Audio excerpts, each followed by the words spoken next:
Fellow gardeners, let me tell you about the day I nearly threw in the trowel. So, picture this.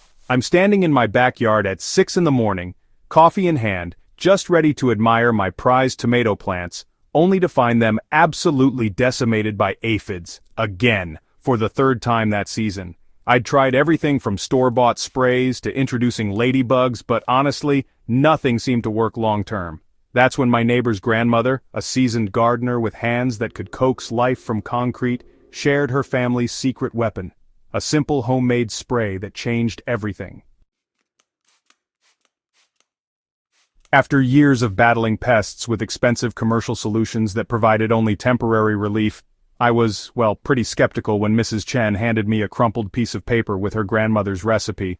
But, desperation breeds experimentation, and within 2 weeks of using her concoction, my garden transformed from a pest buffet into the thriving oasis I'd always dreamed of.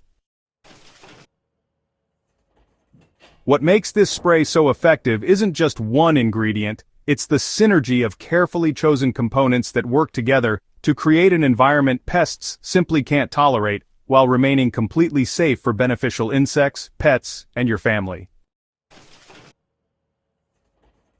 The magic lies in combining 3 powerhouse ingredients that most gardeners already have in their kitchen: liquid castile soap, neem oil, and crushed garlic. But here's where most people go wrong. It's not just about mixing these together. The proportions and preparation method make all the difference between a mediocre deterrent and a pest elimination powerhouse.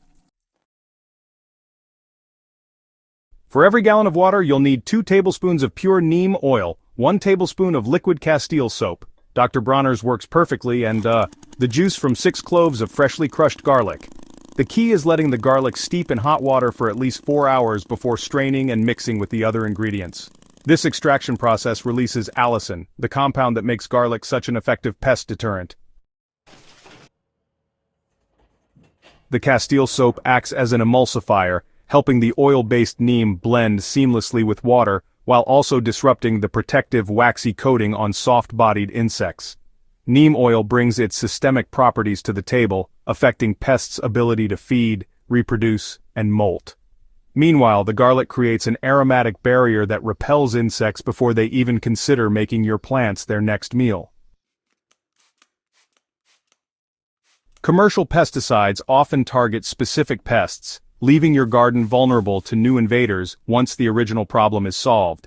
This homemade spray takes a different approach. It creates an inhospitable environment for a broad spectrum of pests, while actually improving your plant's natural defenses. The beauty of neem oil lies in its systemic action. Unlike contact pesticides that only work when they directly hit the pest, neem is absorbed by plant tissues and continues working for days or even weeks. When insects feed on treated plants, they ingest compounds that disrupt their hormonal systems, effectively breaking their life cycle without harming beneficial insects that don't feed on plant tissue. Garlic works on multiple levels as well. Its sulfur compounds are naturally antifungal, helping prevent common garden diseases, while the strong scent masks the attractive odors plants emit that draw pests in the first place. Many gardeners underestimate the power of disrupting pest communication and navigation systems, but this approach often proves more effective than trying to kill every individual bug. Timing is everything when it comes to pest control, and this spray is no exception. Apply it during the cooler parts of the day, early morning or late evening, to prevent leaf burn and maximize absorption. I learned this the hard way after applying it during a scorching afternoon and watching my pepper leaves develop unsightly brown spots. Coverage is crucial, but honestly, technique matters more than volume. You really want to focus on the undersides of leaves, since that's where most pests hide and lay their eggs.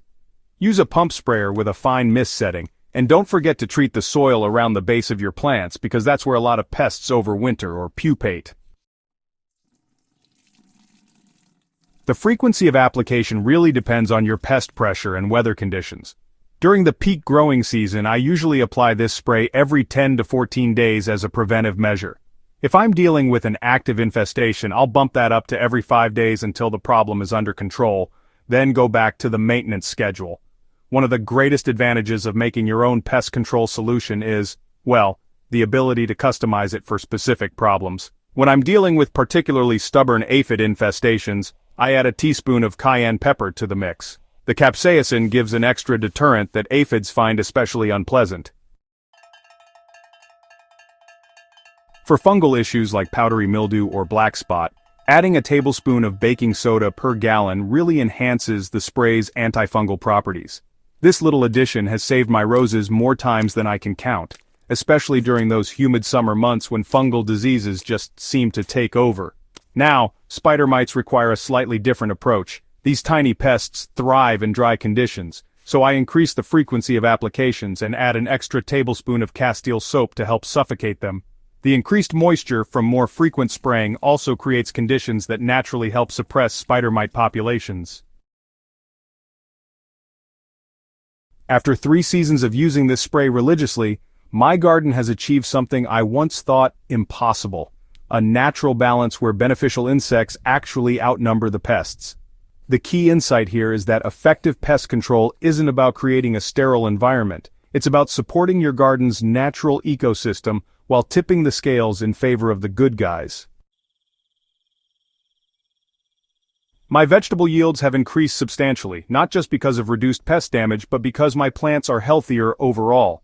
The neem oil's systemic properties seem to boost plant immunity, while the regular foliar feeding provides trace nutrients that improve overall vigor. Perhaps most importantly, I have eliminated the boom and bust cycle that plagued my garden for years. Instead of reactive pest management that left me constantly scrambling to address new problems, I now maintain steady preventive care that keeps issues from developing in the first place. The recipe I've shared isn't just another homemade spray, it's a sustainable approach to garden health that addresses the root causes of pest problems rather than just treating symptoms. The ingredients are affordable, readily available, and completely safe for your family and the environment. Start small if you're hesitant. Mix up a quart-sized batch and try it on a few plants experiencing pest pressure. Within a week, you'll see why this simple formula has become the backbone of my integrated pest management strategy. Remember, consistency is key. Regular applications prevent problems rather than just solving them after they occur.